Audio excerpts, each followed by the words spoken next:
चला गिवन मध्ये काय काय लिहिणार आहे, in triangle PMN, in triangle P give question नका लिहा, from the information given in the figure. Okay, इथपर्यंत नाही लिहायचंय. काय प्रूव्ह करायचंय हे आपल्याला प्रूव्ह करायचंय, ते आपण प्रूव्ह करूयात.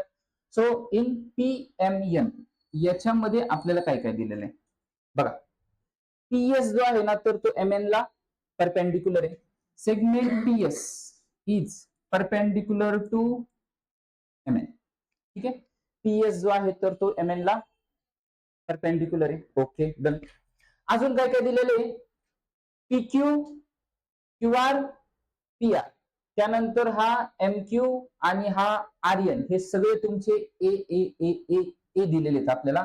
सो काय लिहूयात आपण, PQ इज इक्वल टू, त्यानंतर QR is equal to PR is equal to MQ एक लागेल आपल्याला, त्यामुळे MQ आणि लिहायचं असेल तर RNच राहिलंय फक्त.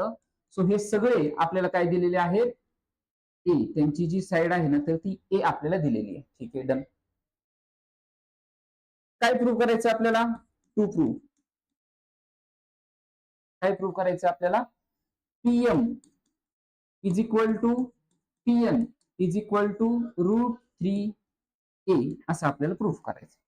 आणि खाली चालू करूयात आपण प्रूफ. ओके, लिहून टाकताय, तेवढं लिहा पटकन. चला ओके, चला आता काय करायचं माहितीये का, प्रूफ. ट्रँगल PMR घ्यायचं आपल्याला.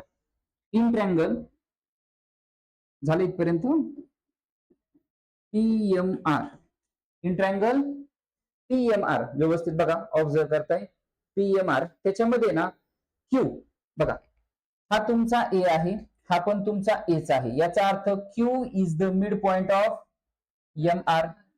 Q is the mid point of MR. मग ह्या ट्रँगल मध्ये तुम्हाला यूज करायचा आहे अपोलोनियस थेरम. या ट्रँगल मध्ये यूज करायचा आपल्याला Apollonius theorem. So in triangle PMR, point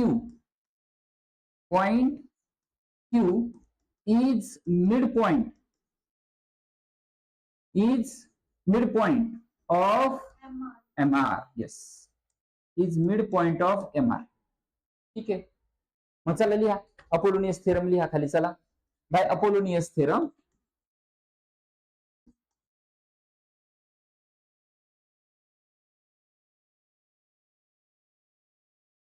by Apollonius theorem,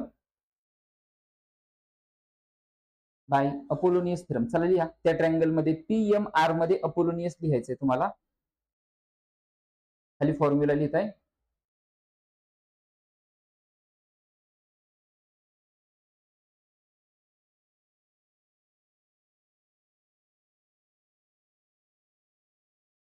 by Apollonius theorem. चला फॉर्म्युला लिहायचा आहे अपोलोनियसचा.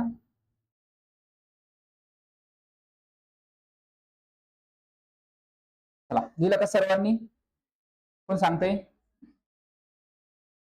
PM square plus PR square is equal to 2PQ square plus 2, चालेल MQ घ्या किंवा QR घ्या, दोघांपैकी कोणता घेतला तरी चालेल. आपल्याला ह्याच्यामध्ये कोणता लागतोय, बरं ठीक आहे सध्या तरी कोणता नाही लागत आहे. सो आपण MQ स्क्वेअर घेऊया. Okay done. ठीक आहे, आपल्याला ना काय काय लागतंय बघा, PM आणि PN लागतोय. PM लागतोय, PM तर आहे आपल्याकडे, आणि PN लागतोय आपल्याला, PN या ठिकाणी PM आणि PN लागतोय आपल्याला. ओके ठीक आहे, या ठिकाणी काय तुमचा PR. बरं बघूया, चला PM ची व्हॅल्यू माहित नाहीये, so PM square as it is लिहत आपण. PR बघा, PR किती आहे तुमचा, A आहे, त्या A चा square is equal to 2 PQ, PQ हा किती आहे तुमचा A, आणि त्याचा काय आहे स्क्वेअर, प्लस 2 MQ हा पण A चा आहे, त्याचा पण काय आहे स्क्वेअर आहे. 2A स्क्वेअर आणि 2A square, 4A square, 2A square आणि 2A स्क्वेअर. ठीक आहे, तर डायरेक्टली मल्टिप्लायचं साइन कन्फ्युज करत असेल तर 2a² लिहा डायरेक्ट, इथं पण 2a² आणि 2a², 4a² या ठिकाणी आहे तुमचा a चा स्क्वेअर आणि इकडे तुमचा pm² इथं प्लसचा साइन. हा प्लस तिकडे गेल्यानंतर minus. So pm² is equals to 4a² minus a². ठीक आहे, 4a² मधून एक a² गेला, 3a². So pm² is equal to 3a². Okay, taking square root on both side, pm is equal to √3 आणि a² चं square route a. Okay, म्हणजे ह्या ठिकाणी आपण आता प्रूफ काय केलं माहितीये का, pm is equal to √3a, pm is equal to √3a असं आपण प्रूफ केलं. सिमिलरली आता जर तुम्हाला pn प्रूफ करायचं आहे, काय प्रूफ करायचं आता, pn जर आपल्याला प्रूफ करायचा असेल तर त्यासाठी आपल्याला ट्रायंगल बदलावा लागेल. कोणता घ्यावा लागेल, यस बरोबर, PQN हा ट्रायंगल घ्यावा लागेल. आणि त्यावेळेस आपल्याला काय मिळणार आहे मग, pn is equal to √3a असं आपल्याला मिळणार आहे. किंवा आता तुम्हाला प्रूफ करायचं असेल तर करू शकता, PQN चं सोपं आहे, असंच अपोलोनियसच यूज करायचं आहे, सेम टू सेम.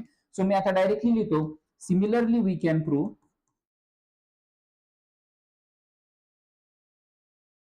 सिमिलरली आपण प्रूव्ह करू शकतो की बाबा pn is equal to √3a. Okay, आणि मग खाली एक फायनल स्टेटमेंट लिहा, देअरफॉर काय, pm is equal to pn is equal to √3 आणि या ठिकाणी a हा तुमचा रूटच्या बाहेर आहे, सो त्यामुळे तो बाहेरच लिहून टाकायचा